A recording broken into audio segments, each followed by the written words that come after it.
Hello, friends. Welcome to Creative Medicine. In this lecture, we will learn about Management of fibroid. Management of fibroid depends whether the patient is symptomatic or asymptomatic.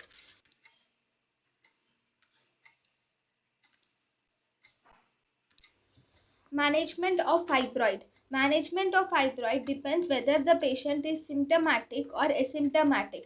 If the patient is asymptomatic, we can follow up by annual pelvic examination irrespective of the size of fibroid. Indications for surgery in asymptomatic fibroid.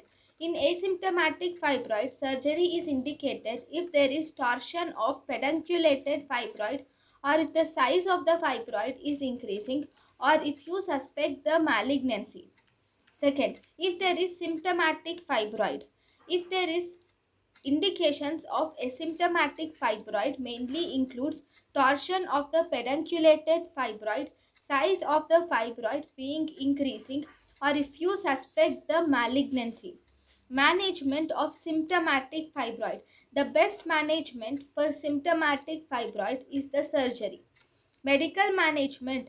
Medical management is indicated if the patient refuses the surgery or if there is any contraindication to surgery or if you have to correct the anemia before surgery or reduce the size of the fibroid before surgery or if the patient is near the menopause. So in these conditions, medical management is needed.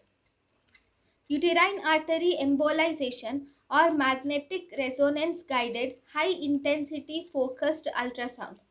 Either in uterine artery embolization or magnetic resonance guided high intensity focused ultrasound, this is done only in females who have completed the family.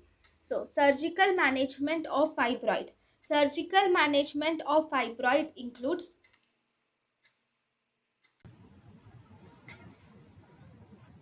thank you and thank you for watching.